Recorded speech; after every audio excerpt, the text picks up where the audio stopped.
Good day. We back at it. Okay, so in interviewing my friends and family and my followers I have in other countries, also America, I'm coming to understand that maybe we being ungrateful. Here's a couple things we need to stick to. Core family values. We got communication. We got trust. We got appreciation.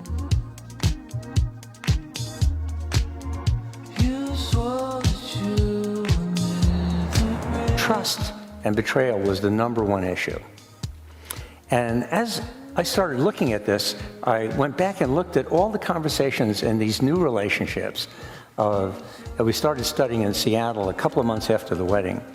And just about all the conflicts were about trust.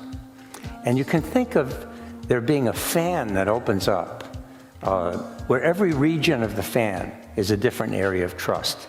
That would describe all of our conflict discussions. Can I trust you to be there for me when I'm upset? Can I trust you to listen to me when I'm upset? Can I trust you to choose me over your mother? Can I trust you to work for our family?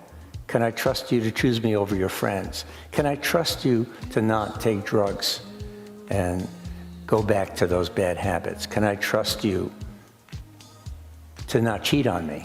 Can I trust you to be sexually faithful? Can I trust you to respect me, to help with things in the house, to really be involved with our children? All of these.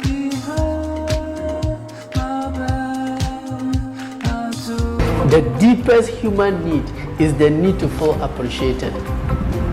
A lot of couples stop doing things to their spouse because their spouse don't appreciate the effort they're doing. Once you stop appreciating a person, forget it. I don't care who was once helping you. The reason why they stop is because you stop being appreciated. And I don't care who you stop helping. The reason why you stop helping them is because they don't appreciate the effort you are putting in. The deepest human need is the need to feel appreciated. Whether it's a woman or a man, it doesn't matter. Whether it's children. So identify people's effort and say, honey, thank you. We got respect, religion, family, honesty, accountability, and finances. These are the important things that drive a relationship. Some of the things that we getting hung up on are trivial.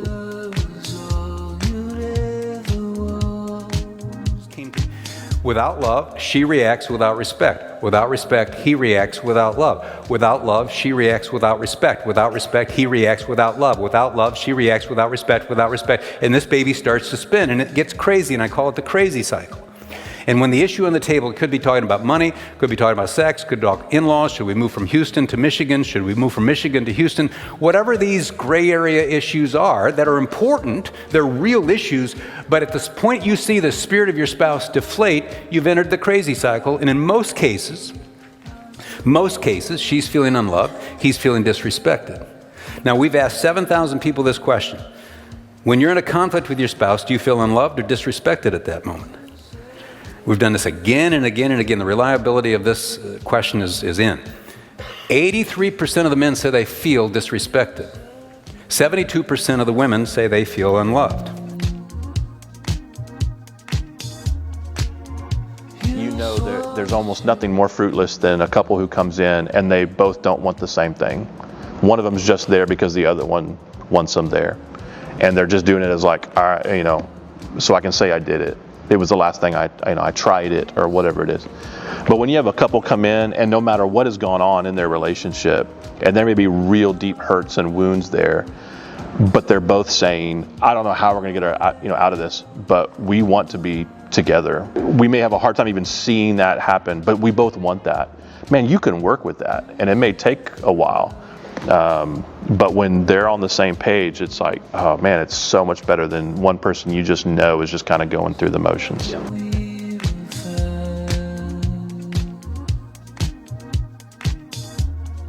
The family is the key to a stable, productive, sensitive, and healthy nation.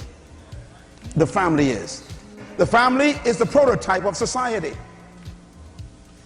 If you want to know what a society is like, look at the family. Society is only as strong as the family. Society is a reflection of the conditions of the family. The purpose of the family is to secure society. That's why God gave us this institution called the family, to literally protect society. A lot of the small things can be fixed. Some of these big things cannot be fixed, and we'll ignore them, and they'll come back later and they'll end up biting us. So Brenda and I are approaching our 42nd anniversary.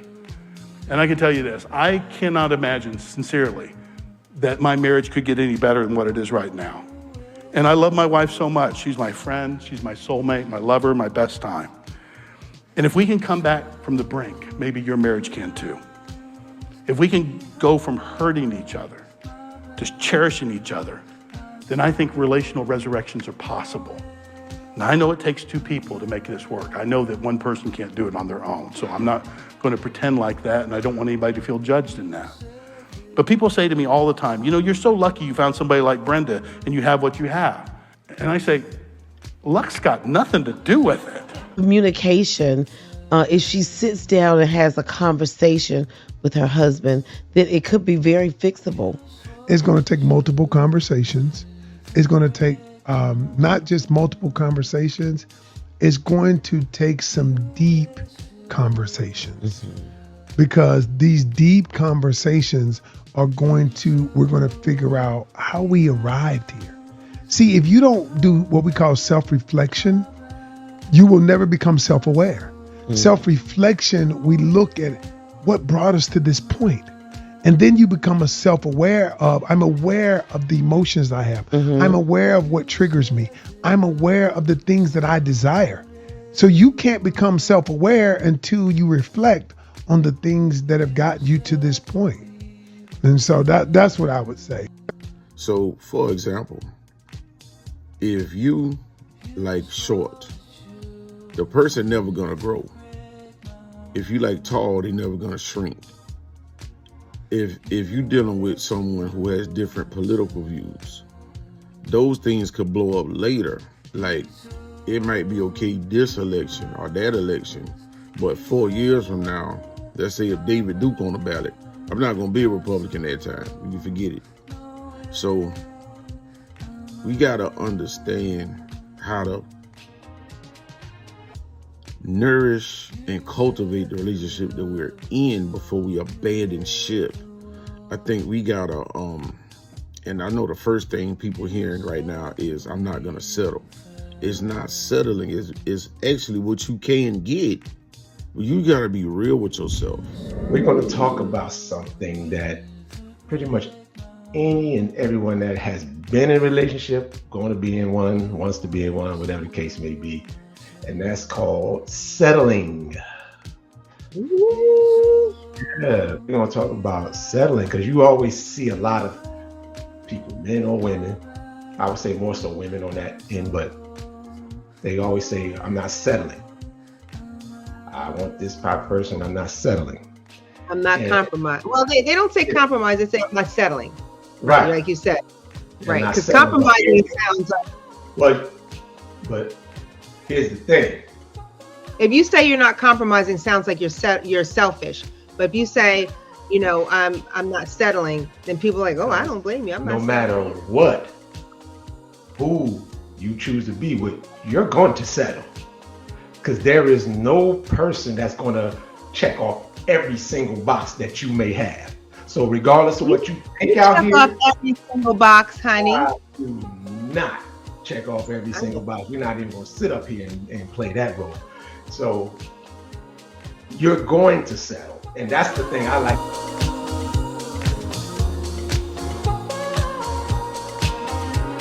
You are in a relationship, but your partner does not want to be accountable. There is no one on this earth that can call him or her to order. There is no authority figure he or she submits to. As a matter of fact, he or she hates authority. Then you should run away. That's a big red flag.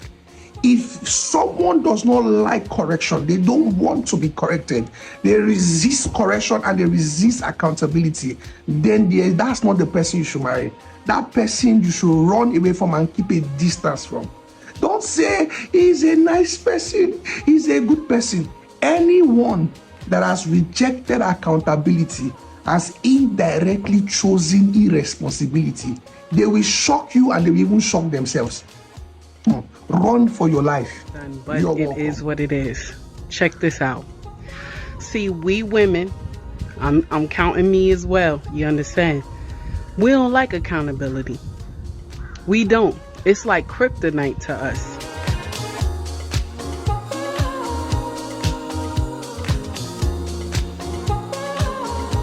Get around people who not yes man. Get women in your life who gonna stand up to your bullshit. But you need women around you that's be like, bro, you tripping. I deal with women that they'll tell me if I'm tripping. My kid's mom, if I was tripping, she'll tell me, bro, you tripping. And people, your homie's supposed to, hey, bro, you tripping.